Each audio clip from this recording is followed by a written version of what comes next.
Hello everyone, back tuning into the second Analogues update for the autumn of 2018. So we did the first Analogues update last week. We looked at solar activity and specifically autumns that occurred around solar minimum. So they were kind of like solar minimum autumns, if you like, going all the way back into the 800s. I think went back to solar cycle number 10. So this week's Analogues update is going to have a look at autumns that follow very warm Junes. So we already know, we haven't of course got the final stats in for June, nowhere near it yet. It's only the 24th of June as you're watching the videos. We've got another week of the month to go, but we already know it's going to be a very warm June indeed. It's going to have a CET above 16 Celsius. We know that due to the hot weather that's coming up in the next few days. We're only just under 16 degrees at the moment, so we will go over 16 degrees for this June CET, which is a very warm CET indeed. So we're going to have a look at autumns that follow particularly warm Junes. We're going to start with a CET range of 15.5 and go up to essentially the warmest we can go to, which is 17.0. And I'm sure you can guess which year had the warmest June of the 20th century. However, there were even warmer Junes before that, going right way back into the early part of the 19th century. We can't look at those because we can't do reanalysis for any years before 1850, unfortunately. So that's what we can do for today's first video. Coming up later on today, we're going to have the GWV Sunday Roundup, so that'll be with you over lunchtime, or just after lunchtime. You use your eclectic mix of this and that too. We'll be pausing the Sunday Roundup and the Autumn Analogues next week for the Winter 2018-19 NAO forecast, so that will be really interesting. I'm kind of like clearing the decks of all the updates for next Sunday, 1st of July. So I'm going to bring you that NAO forecast for the winter of 2018-19. So there won't be any autumn analogues or any GWV Sunday Roundup next Sunday. Just saying, it could be quite a long video, so you can't watch it all in one go. Don't worry, it will be placed on the autumn updates and forecast page later on today. There'll be a written summary that goes with the video as well, so you'll be able to come back, have a read of that written summary and watch the video on demand whenever you like. Big thank you to James, to our analogues guru James Ackroyd, for getting all of the analogues together, and I think that's pretty much everything covered, so we better get on with your second autumn 2018 analogues update. And as I said, we're going to begin by having a look at the CET for June. It's turned into a very warm month already, provisional up to the 22nd. We're standing at 15.8, an anomaly of just under 2 degrees above average. That's going to move up in the next few days because we've got very warm and eventually hot weather to come through the course of this coming week. So we are going to be seeing very warm conditions indeed. And I reckon this is going to go above 16 degrees, definitely. How far above 16 degrees it goes remains to be seen, but it's one of those months, luckily for us, because we are a little bit short on Sundays actually this year for the Analogues update, so it's one of those months where we can sort of pick it out very early. We don't have to wait for the final numbers to be divvied up to be able to sort out the analogues. We already know this is going to be a very, very warm June indeed. So that makes it easier, and it makes it easier for us to be able to bring you this analogues update nice and early. So I'm going to start off by having a look at the autumn of 1857. And the autumn of 1857 followed a very warm June in 1857. That June had a centering temperature of 15.8. Quite interestingly, you're going to see a lot of years from the 1800s, actually. It was a very warm decade, the 19th century, very warm century, I should say, the 19th century. 1800s. But in fact, it was quite a cold period overall. It was just coming out of the Little Ice Age. It's close to the Dark Minimum. So as a century overall, it was a very cold century, but did, funnily enough, include a lot of really warm Junes. And we're going to have a look at the autumn of 1857, as I say, following the June of 1857, which had a CT of 15.8. So the autumn of 1857 looks like that. Big area of above average heights to our north and to our northeast, with below average heights in the Atlantic down here. So quite an odd looking chart, doing something a bit like that with the flow and with the jets. I assume there would have been a lot of dry weather around in the autumn of 1857, and probably quite warm too, bringing in the wind from a southeast direction. Of course, by November, that kind of pattern is going to be quite cold. So autumn is always one of those transitional seasons. So in September, if you have a pattern like that, it's going to be quite warm with easterly winds. But by November, that could be quite a cold pattern indeed. Then we go through to the autumn of 1858. So we had 1857 start off with, go through to 1858 then. So another warm June. Very, very warm June, actually. This one coming out with a central temperature of 16.8. Really hot June in 1858, and we find that this one has above average heights. This autumn, I should say, has above average heights over and out to the northwest of the country. Below average heights are in the Atlantic. So the jet stream is doing something a bit like that. Very deep trough into Russia there. But we're under this ridge of high pressure, so again, a lot of dry weather during this autumn of 1858, following this very, very warm June. Would have been a lot of dry weather, and probably quite warm too, bringing the air up from a southeasterly direction. Yet again. This is the autumn of 1865. It follows the June of 1865, which had a central temperature of 15.6. A little bit of a trend here for these early autumns. Again, we find we've got below average heights being blocked out in the Atlantic to our south and west, with above average heights over and to the east of the country. So again, very similar flow and jet stream track, doing something rather like that. There's that trough slinking down into western parts of Russia as well. So again, a lot of settled weather would be expected with that, and probably quite a warm and dry signal for the autumn too.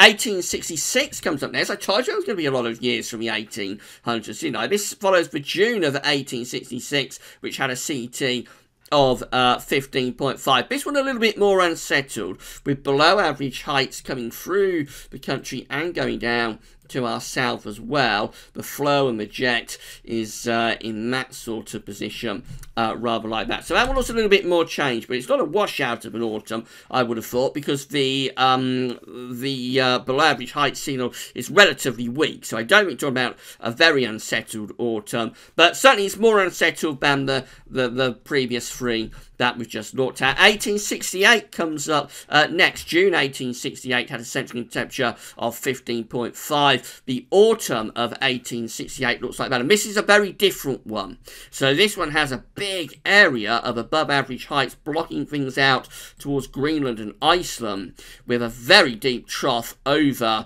the UK. The flow is doing something a bit like that.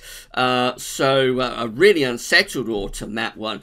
And potentially some quite cold weather as well, I would have thought, because that block around Greenland and Iceland is probably forcing cold air into the trough. Now, interestingly, the winter of 1868, 1869 is the warmest winter on record. Hasn't been beaten, even with all of the warm winters that we had through the 1990s and 2000s, again, perhaps more recently. It hasn't been beaten, that record of the warmest winter on record for 1868, 1869. But the autumn of 1868, preceding that exceptionally mild winter, actually looks relatively cool, maybe even at times quite cold, and unsettled as well. Then we go through to the autumn of 1893. This follows the very warm June of 1893, which had a central temperature of 15.6. And this one's kind of similar as well. This one has above average heights in the middle of the Atlantic, just south of Greenland. And then we have below average heights to the east of the country. So with this one, the jet stream looks like it's on a southerly track, doing something rather like that. And you would expect some quite cool weather in there as well, and maybe a little bit on the unsettled side for the southern part of the country in particular. I don't think it'll be a particularly unsettled autumn, however, because we're blocking off the Atlantic with that mid-Atlantic ridge, but probably quite a cool and changeable autumn in 1893. And then we're into 1896 then. So what a run of warm Junes during the second half of the 19th century. So this one, autumn 1896, follows a June CT of 15.6, and this one has quite a bit of blocking out to the northwest of the country, again just south of Greenland, pushing down into the Atlantic, and we've got a deep area below average heights almost parked over the top of the country, so that looks very unsettled and probably very cool as well in the autumn of 1896. So after that early trend for maybe fairly warmish and dryish autumns, we've gone into rather colder and more unsettled autumns at the end of the 19th century. But then we're going to get a huge run of years that don't have very warm June. So we've gone from 1896 now to 1933.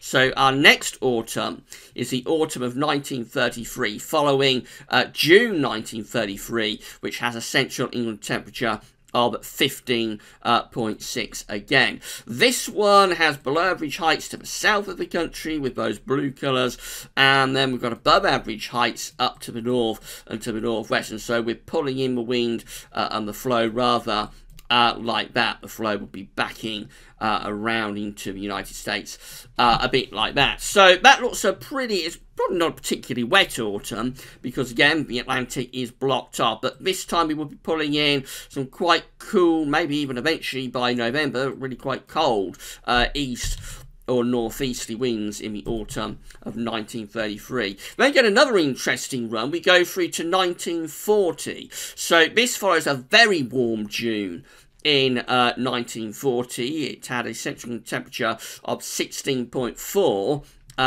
June 1940, and this is how the autumn of 1940 looks, and it looks quite cold and unsettled too. So we've got this deep area of below average heights over and centered just a little bit to our east, and then we've got above average heights reaching through the Atlantic and possibly pushing up to the north, and that would be pulling the wind in from a north to northwesterly direction with cold air being entrenched into that trough. So it looks pretty cold and pretty unsettled there for the autumn of 1940, because there was a very long run of severely cold winters in the early 1940s, in the early part of World War II, and so that's kind of like going along with that cold winter pattern, I suspect, a little bit in the autumn of 1940, and then we go through to 1947. So with these two autumns are following very cold winters, interestingly. The winter of 39-40 was very cold. Of course, we know that the winter of 46-47 was incredibly cold as well.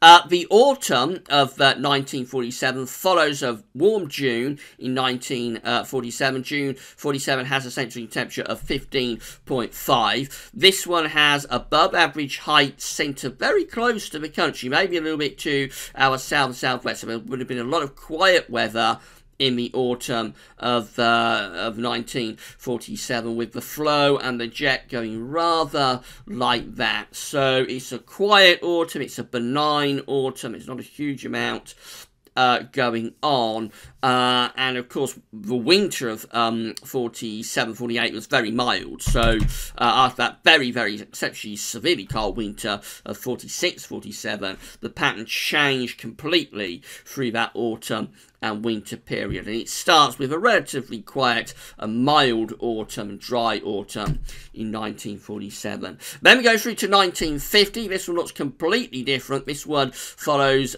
June, a June CT of 16.2. The autumn of 1950 very unsettled, with a big area of below average height centered over the top of the country. The flow and the jet is going rather like that. So the autumn of 1950 is cool and it's wet as well. Maybe not particularly cool, but the main thing about the autumn of 1950 is that it is very unsettled indeed. And then to 1960, which is another interesting run. We've gone from 1950 to 1960, so a 10-year gap. We have, again, very unsettled autumn in 1960 with below average heights right over top of the country and a bit of a blocking signal as well. I don't think the block was ever in a particularly conducive position to bring us cold conditions. The flow is actually very Atlantic based, coming in from the Atlantic rather like that. So I don't think it was particularly cold autumn, but it was very unsettled, very wet autumn indeed in 1960. And then another 10-year gap to 1970. It's interesting how these sort of little quirks show up within these analogues updates. So I always find them really fascinating. I suppose it's just sort of random, really. I don't suppose there's any particular reason for this, but we've gone from 1950 to 1960, now we're through to 1970. The autumn of 1970 follows June 1970, which has a central temperature of 16.4, another very, very warm June. Indeed. This one is another pretty quiet autumn, really, with below average heights, or above average heights, I should say, just to our south, and then below average heights are centred a little bit to the north and northeast. And so I think the flow is generally, and the jet stream is generally a little bit to our north. There's just a lot of quiet weather, fairly mild, benign autumn conditions in the autumn of 1970. And then we're through to 1976. I told you at the start that the warmest June within our analogues package has a central temperature of 17.0. That is June 1976. Of course, that incredibly hot and dry summer in 1976. This is how the autumn of 1976 looks that follows that incredibly hot June. And it's a very wet autumn indeed. We know famously what happened in 1976, the drought that began in at the end of 1974 and went all the way through 1975 and went through most of 1976. That drought finally broke in the autumn of 1976. It actually broke during the late August bank holiday weekend at the end of August in 76, but the autumn was very wet, our first wet season probably since the summer of 1974, and that's what the flow of the jet stream was doing during the summer of 1976. Very wet autumn indeed, not particularly cold. It's a relatively mild autumn. The main thing was the continuous sort of rainfall. Then we're up to 1982 next. That follows June CT of 15.5. So the autumn of 1982 is another unsettled one with below average heights to our west. Above average heights centred across central eastern parts of Europe. The flow and the jet is coming through like that. So after that warm June in 1982, the autumn was mild. It was a warm autumn, but it was also an increasingly unsettled autumn as well. Another 10-year run to 1992. So June 1992 has a central temperature of 15.7. Very warm June indeed. This is how the autumn of 1992 looks, with deep area of below average heights over to the east of the country and pulling in a westerly flow like that. We are trying to get a bit of northern blocking going to our north, but it was relatively weak. However, we did have a cold October in 1992, but the main thing, again, it was pretty unsettled autumn to say the least. Right, we're into the 2000s then, so we're counting down to our last years. This is the autumn of 2003, following a very warm June in 2003 with a central temperature of 16.1. This one, just very anticyclonic autumn, a lot of dry weather, a lot of quiet weather, with above average heights, rather bizarre looking chart really, above average heights in the Atlantic and going up to the north of the country as well, rather like that. So just a large mass of a lot of high pressure going on in the autumn of 2003. It did have it had a very warm spell during September, but it had quite a cold October, and then November was a bit of a mixed bag. But overall, a very dry autumn in 2003. 2006 looks like that, so June 2006 has a CET of 15.9. The autumn of 2006 looks like this, below average heights out to the west of the country in the middle of the Atlantic, but a big ridge of above average heights through much of Central Europe. So it's kind of a very similar pattern to the one that gave us the hot summer, actually, because the flow is going rather like that. A lot of southerly influences coming through during the autumn of 2006. Again, there's a lot of dry weather, and it was very warm autumn as well. I'm not sure if it's still the warmest autumn on record. It's possibly been beaten by a more recent year, but it was certainly, for a while anyway, autumn 2006 was certainly the warmest autumn on record. And then finally, our last year, or our last autumn and our last June, is last year, 2017. And this is another rather bizarre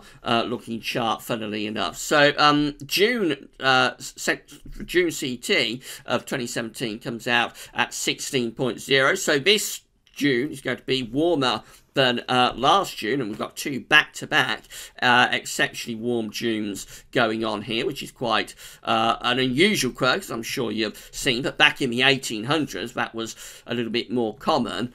So this is how the autumn of 2017 looks. We have above average heights to our southwest. We have a blocking signal to the north of Scandinavia during the autumn of 2017. That beginning to bed in the pattern that was to evolve through the winter of 2017-18. Can't really say yes or no to that, but it is interesting. There's a bit of a blocking signal to the north of Scandinavia, and we see the flow and the jet is going rather like that. So it's a relatively dry autumn again. There was some unsettled conditions at times.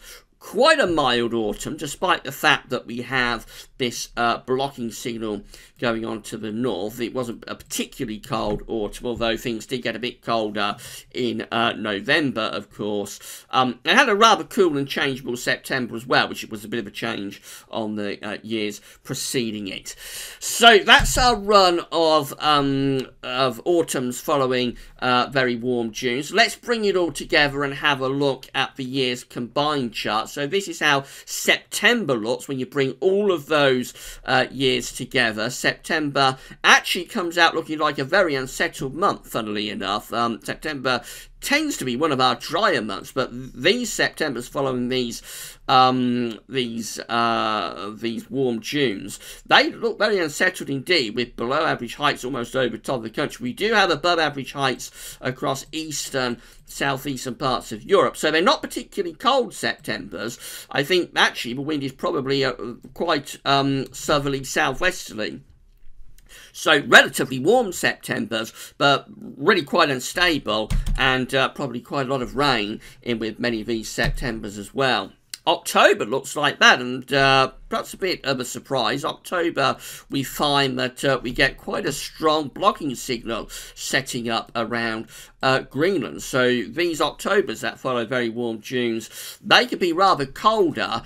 We have below average heights to the south of the country around there, and we do something like that with the flow and with the jet. So it looks like we're on the cold side of the jet there for those Octobers, and while perhaps not overly, not as wet as the Septembers, maybe not overly wet because the Atlantic is blocked off, nevertheless they could be quite changeable.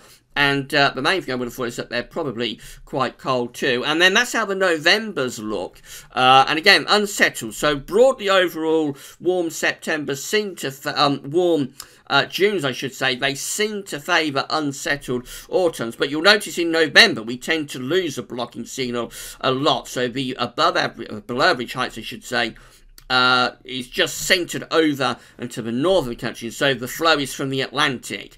We actually raise the heights a little bit down here towards Spain and Portugal, so the Novembers look relatively mild overall. Of course, there will be cold Novembers mixed in this Analogues package, undoubtedly, but overall, on average, the Novembers look quite mild, but also very unsettled Novembers as well. So October appears to be the one that could be a little bit colder of the autumn months, with September and November favoured to be unsettled, yes, very unsettled potentially, but also quite mild months, with the flow generally from a west to southwesterly direction.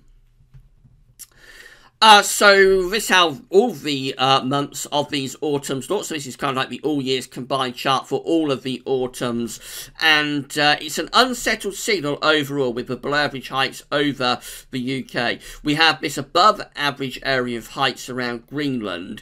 Bear in mind what's happening in October is probably skewering that quite a lot. So you would look at that and think it probably favours cold autumns. I don't think that's the case actually with this. I think what's happening with the strong, very strong blocky signal in October, I think that's kind of skewering the overall all years combined chart for the autumn a little bit. So I think the month-by-month breakdowns is more important with this. That September and November are not particularly favoured to be cold.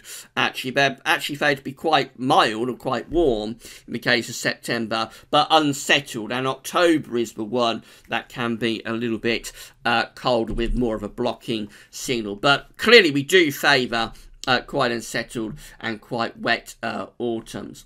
Now, just one more thing to add to this is that whilst June 1976 is the warmest June on record in terms of the modern era, actually there were hotter Junes than this going further back. So this is from Trevor Hardy's website, and this is just to tell you that in 1846 we actually had a June central in temperature, quite unbelievable. We had a June central in temperature in 1846 of 18.2. That is 1.2 degrees above June 1976. Unfortunately, we are not able to show you the analogue for the autumn that followed that very warm June, because the analogues could only go back to 1850.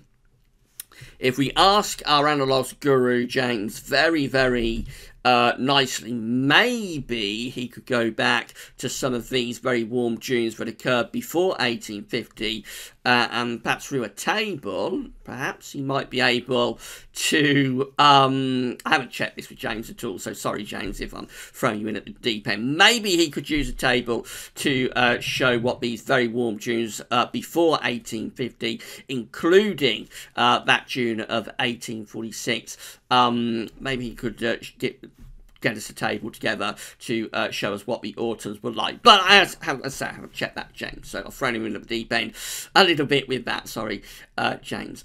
Right, so just to say that that pretty much wraps it up for this second Analogues update. Hope you found the video interesting and informative. It looks like overall these warm Junes are favouring unsettled autumns. Not particularly cold autumns. September, November, both favoured to be rather Atlantic driven and quite mild. Maybe something a bit colder possible with more of a blocking signal in October. Now, if you enjoyed this video, please click like on the video, give us a thumbs up, and also subscribe to the YouTube channel. And if you would like, you can make a donation to GWV, so you can become a patron for GWV. This is GWV's Patreon page, so you can come here and you can become a patron for GWV, whether that's say ongoing monthly payment, but it could be anything as small as $1 a month. You can cancel that patronage at any time, of course. Alternatively, you can give us a one-off donation through our paypal.me page. Visit GWV's PayPal gaswv.me page, so you can just give a one-off donation and pledge absolutely anything that you would like for us. And a big thank you to everybody for doing that for GWV, as it's helping to pay for our website. So that's it for our second Analogues update. Hope you found it interesting and informative. Just to say that next week there's no Analogues update. Reiterate that I told you at the start of the video, but there's no Analogues updates for the autumn next week. There will be no GWV Sunday round either, because I'm completely clearing my decks for the winter 2018-19 NAO forecast, North Atlantic Oscillation forecast. So it's eagerly anticipated. It's kind of like the first step on the road to the countdown to the winter updates that commence in September. Everybody seems to look forward to the NAO forecast being released in the summer, and you've only got 1 week to wait before you see the GWV.com 2018-19 NAO forecast.